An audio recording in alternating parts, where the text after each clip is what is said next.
Bien, nous allons faire une vidéo qui ne va pas trop durer, une vidéo, et par la suite aussi nous allons essayer de voir aussi pour faire une autre vidéo en 2 étapes ou en 3 étapes.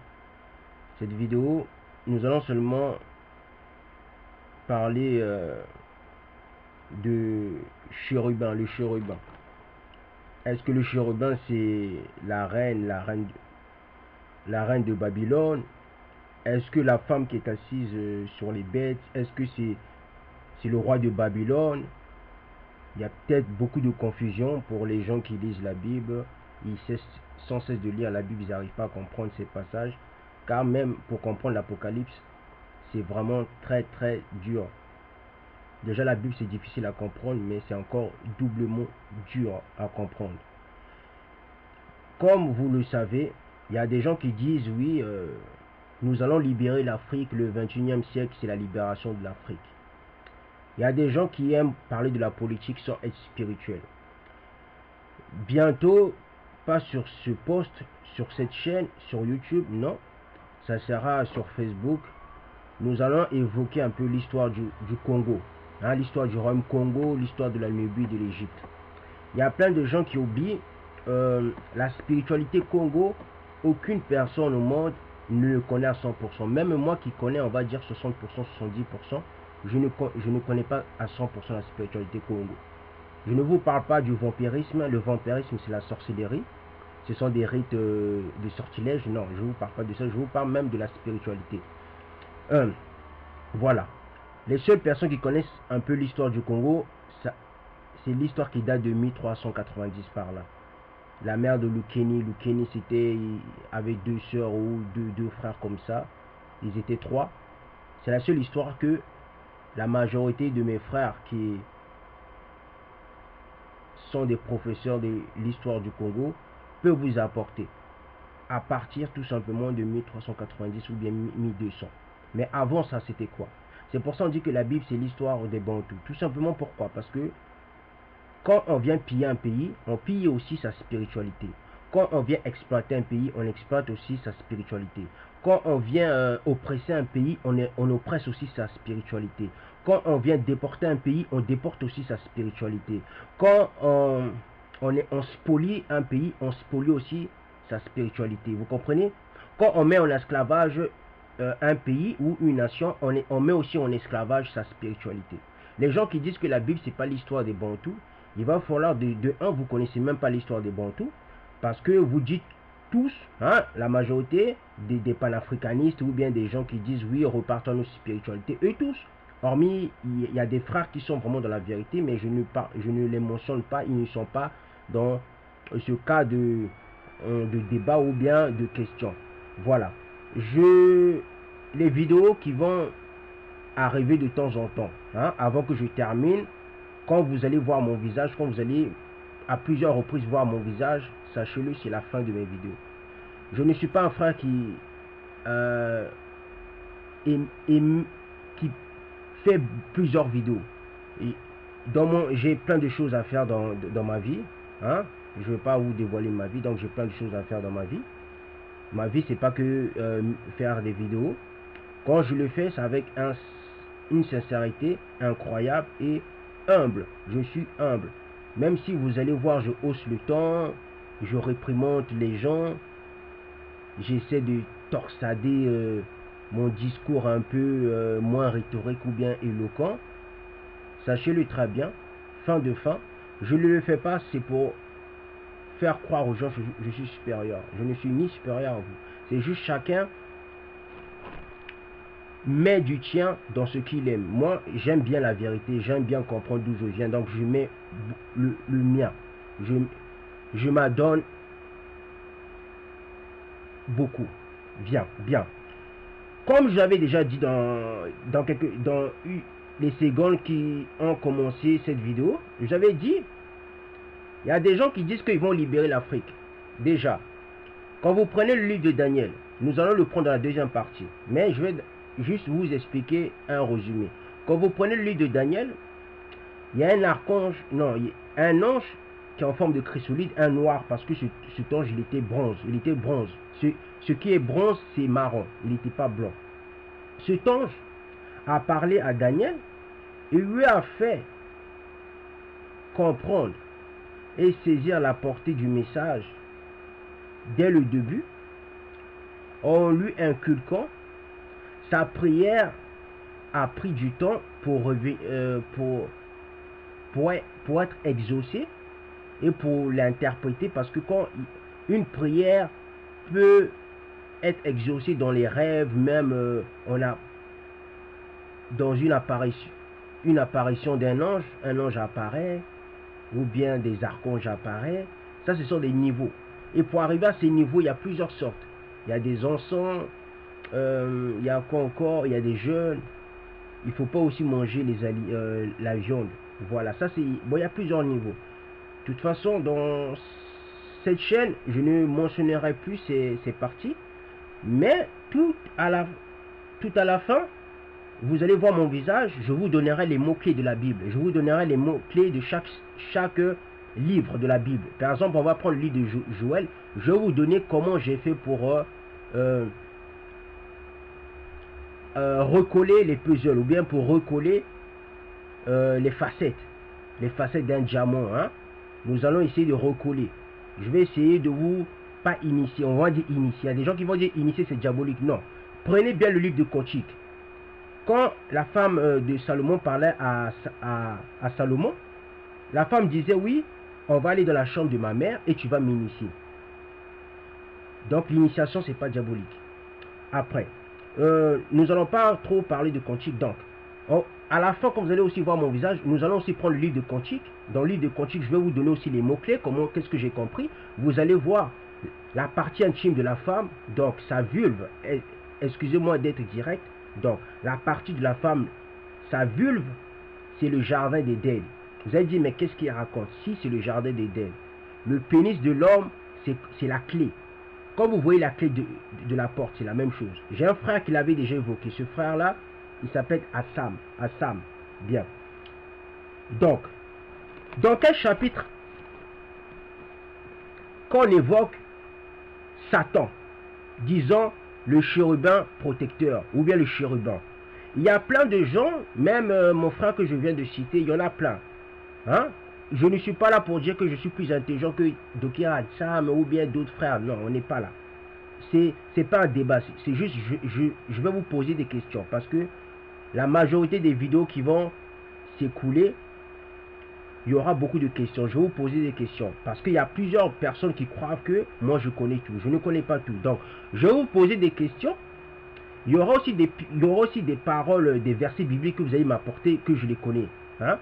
Parce que, comme je l'ai dit, je vais vous donner les mots-clés. Donc, si je sais comment avoir les mots-clés de la Bible, donc on va dire 99% ou bien 98% de ce que vous allez me dire, je l'ai déjà dans mes mots-clés.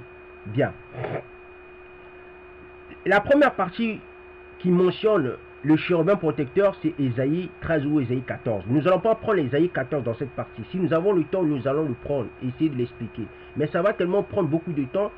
Et nous allons le faire dans la deuxième partie. Donc, dans la première partie, nous allons prendre seulement, pour l'instant, Ézéchiel 28. Et nous allons prendre, après, on va voir Apocalypse 17-18 pour expliquer est-ce que la femme de Babylone, la femme qui est l'image, ou bien la femme qui domine les bêtes, si c'est vraiment le chérubin protecteur.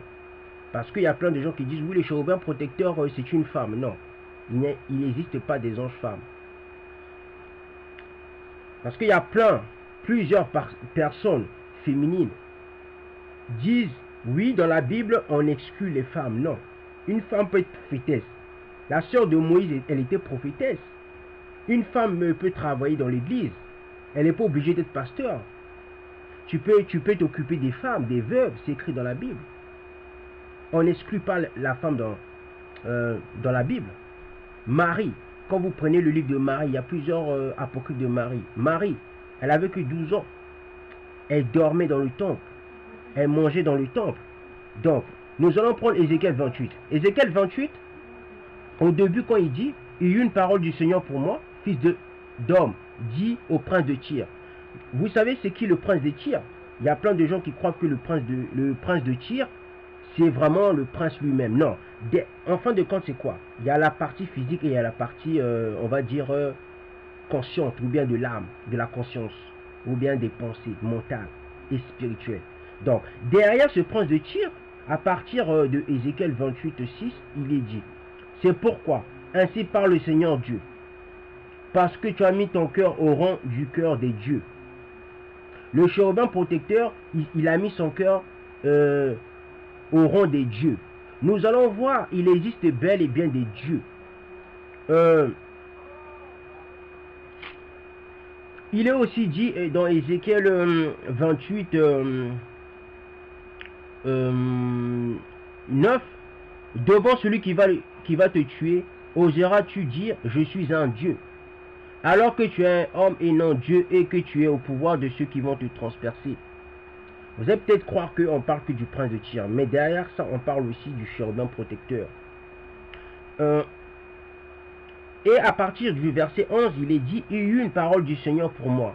Verset 12, fils d'homme, entends une complète sur le roi de Tyr. Là, au début, on avait vu, on parlait du prince de Tyr. Vous avez dans le verset 1, on disait, Ézéchiel 28:1, il y eut une parole du Seigneur pour moi. Verset 2, fils d'homme, dit au prince de Tyr, ainsi parle le Seigneur Dieu. Ça, c'est le verset 1.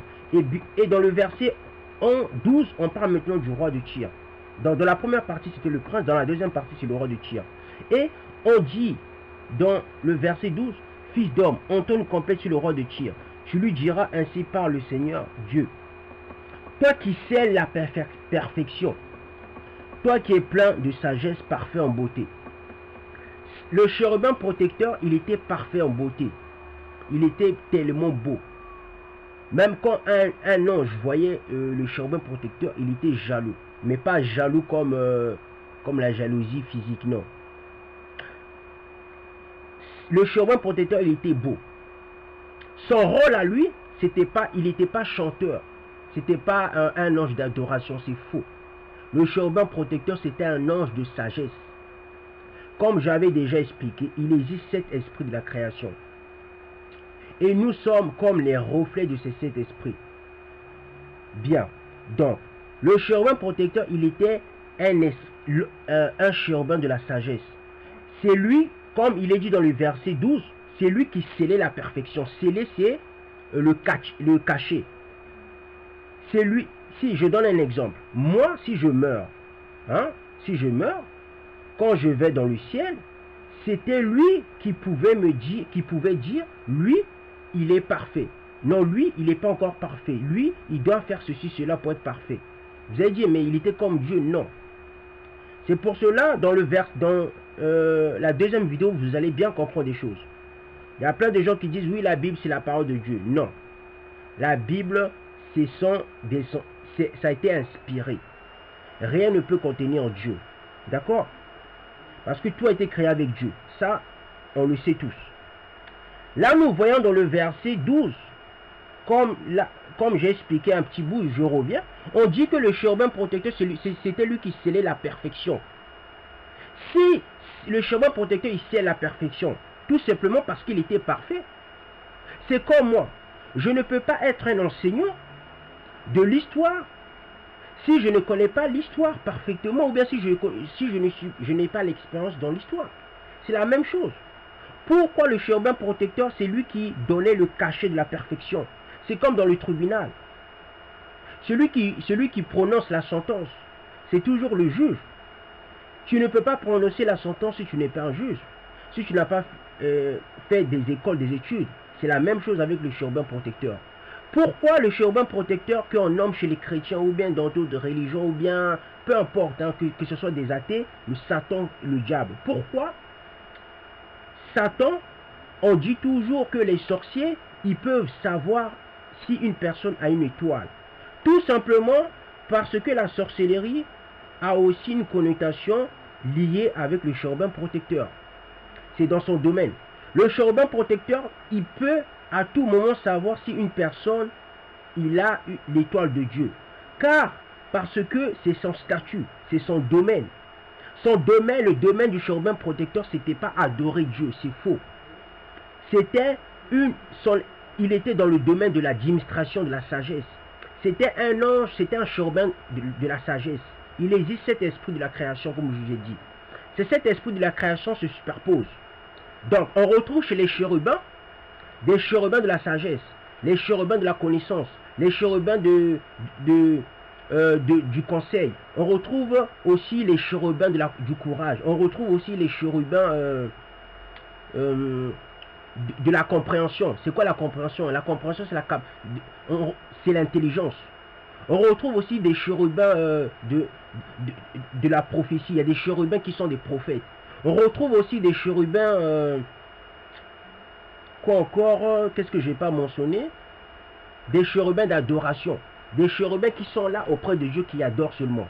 Et le chérubin, lui, son domaine, c'était la perfection. Donc, il était au niveau même de ce qu'on nomme de la pyramide. C'est pour ça, comme vous voyez chez les francs-maçons, ou bien dans d'autres sectes, on voit toujours au sommet de la pyramide un œil. Pourquoi? Parce qu'au sommet de la pyramide se trouve la sagesse. La sagesse, c'est l'esprit qui coordonne tout. Sans la sagesse, il n'y a pas de leader.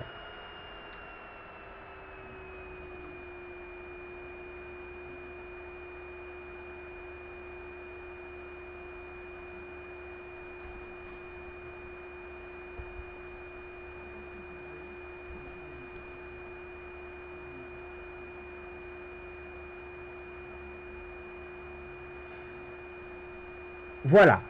Nous repartons encore dans le verset 12. Hein? Comme on dit, fils d'homme, on tombe une compète sur le roi de Tyr. Hein? Le roi de Tyr, toi qui sais la perfection, toi qui es plein de sagesse. Le chérubin protecteur, il avait beaucoup de sagesse. Il avait plein de sagesse. Donc ceux qui disent au nom de Jésus-Christ, Satan, tu es vaincu, c'est faux. Au nom de Jésus-Christ, Satan, je te tue, c'est faux. Pourquoi?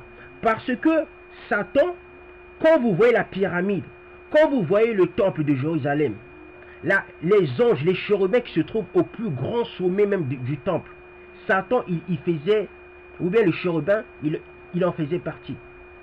Satan, il faisait partie de la hauteur d'un immeuble. Tout en haut de l'immeuble se trouve, c'est là-bas où se trouvait Satan. Vous comprenez? Donc, on dit que toi qui sais la perfection, pour avoir la perfection, pour que on te déclare parfait, il fallait que le chérubin protecteur accorde et accepte que tu es parfait. Tu devais passer par ce chérubin. Je ne dis pas qu'il était le seul, mais ils étaient beaucoup. Donc, on dit aussi qu'il était parfait en beauté. Dans le verset 13, on dit, tu étais en Éden, dans le jardin de Dieu, entouré de murs en pierre précieuse, sardoine, topaze, jaspe, chrysolide, béryl et onyx, lazulite, escarboucle et émeraude, et en or ouvragé étaient tes disques, et tes pendeloques préparés pour le jour de ta création. Satan a été créé. Satan, c'est une créature. Satan avait 10 pierres précieuses. Satan était fait de 10 pierres précieuses. Satan se trouvait dans le jardin d'Éden. C'est pour ça, quand vous prenez la Bible, les gens qui disent on va se libérer, l'Afrique sera libérée. L'Afrique ne peut pas être libérée sans la spiritualité. Sans parler, on ne peut pas parler de la politique en Afrique sans parler de Dieu. Tout simplement. Parce que celui qui connaît l'histoire de l'Afrique, il va comprendre. Même le pharaon, il pratiquait la théocratie. La théocratie, c'est le gouvernement de Dieu. Même dans le Rome Congo, celui qui connaît l'histoire du Rome Congo, il va saisir la portée de ce discours. Même chez les Mayens, hein, le royaume de Ghana, ils pratiquaient aussi la spiritualité, ou bien il y avait la spiritualité. Même chez les Égyptiens.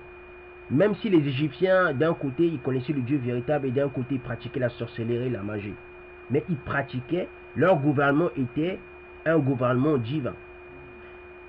C'est pour ça qu'on dit, le peuple noir, c'est que l'Égypte connaît Dieu.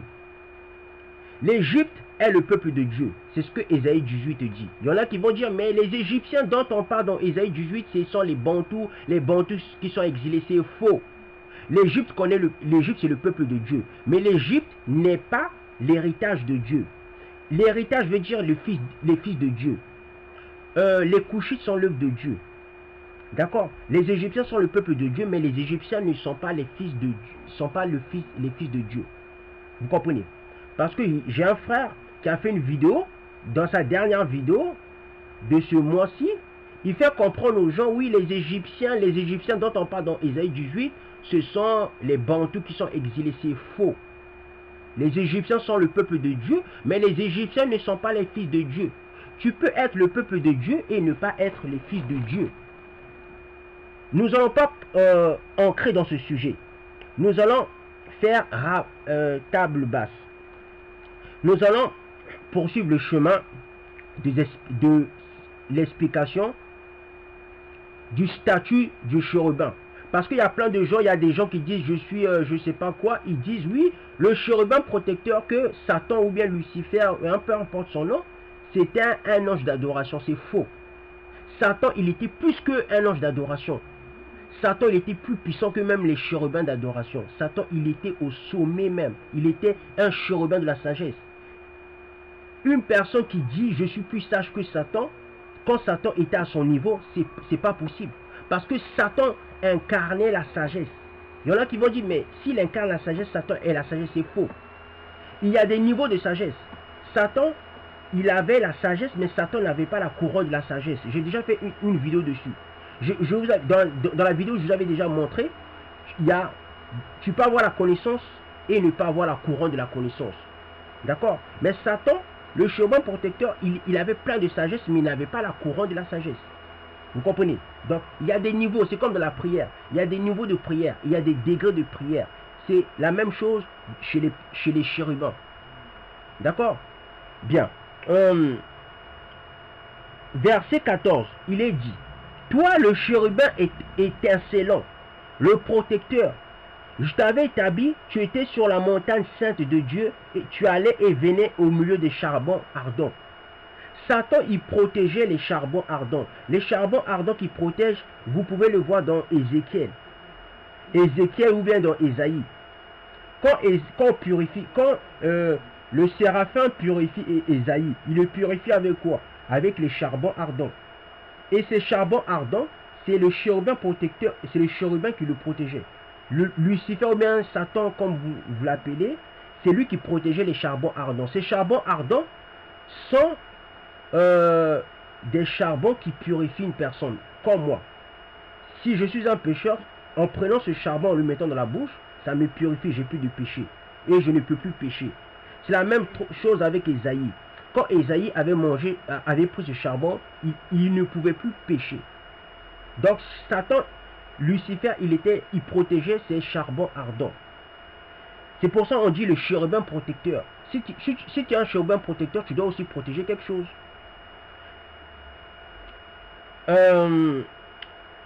Verset 17. Et nous allons nous arrêter là, dans le verset 17. Tu t'es enorgueilli de ta beauté. Tu as laissé ta splendeur corrompre ta sagesse. Je te précipite à terre, je te donne en spectacle au roi. Vous comprenez?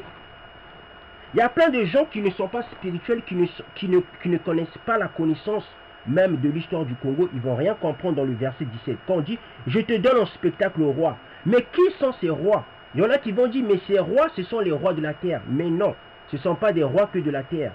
Derrière ce mot, les rois, il se cache aussi des rois du monde, les rois du monde des univers. C'est pour ça dans le verset, dans la deuxième partie, nous allons voir une partie des rois. Il y a plein de gens qui ne connaissent pas c'est quoi le monde spirituel. Il y en a qui vont dire, mais toi, qu'est-ce que tu racontes? Quand on dit, tu t'es enorgueilli de ta beauté, parce que Satan Lucifer, il était parfait. Tu as laissé ta splendeur corrompre ta sagesse.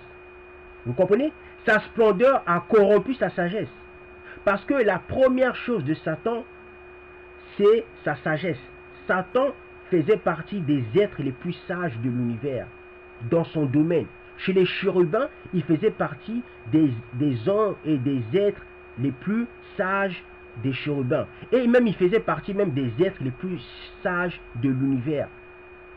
Donc, les gens qui disent que, oui, Satan, tu es vaincu au nom de Jésus, Satan, non, tu peux pas. Parce que Satan, il sait, il connaît ton étoile, il sait qui tu es. Avant que tu sais qui tu es, Satan, il sait déjà qui tu es, parce que c'était son domaine. Et le domaine de Satan, c'était la sagesse. Donc, quand sa sagesse a été corrompue, mais Satan est tombé directement.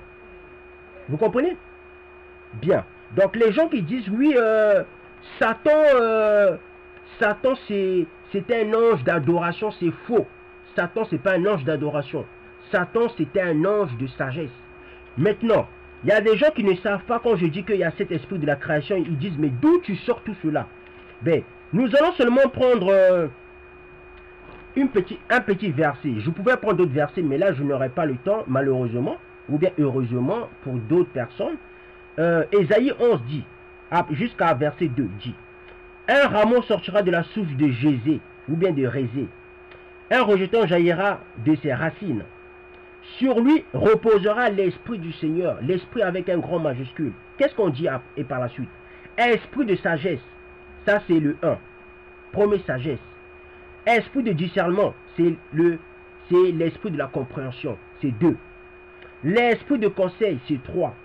Nous pouvons même trouver l'esprit de conseil chez Job. Job parlait de l'esprit de conseil. Quand il avait l'onction de Dieu, il parlait même de l'esprit de conseil. Ça, c'est le 3e esprit de la création. Le 4e esprit, c'est l'esprit de vaillance. C'est ce qu'on appelle l'esprit de courage. Et après, il y a l'esprit de connaissance, 5. Et après, l'esprit de crainte du Seigneur. Ça, c'est autre chose. D'accord? Bien. Je vais m'arrêter là. Donc, les gens, quand je ne cesse de dire dans mes vidéos, oui, il y a cet esprit de la création, il y en a qui disent, mais d'où tu sors cet esprit de la création?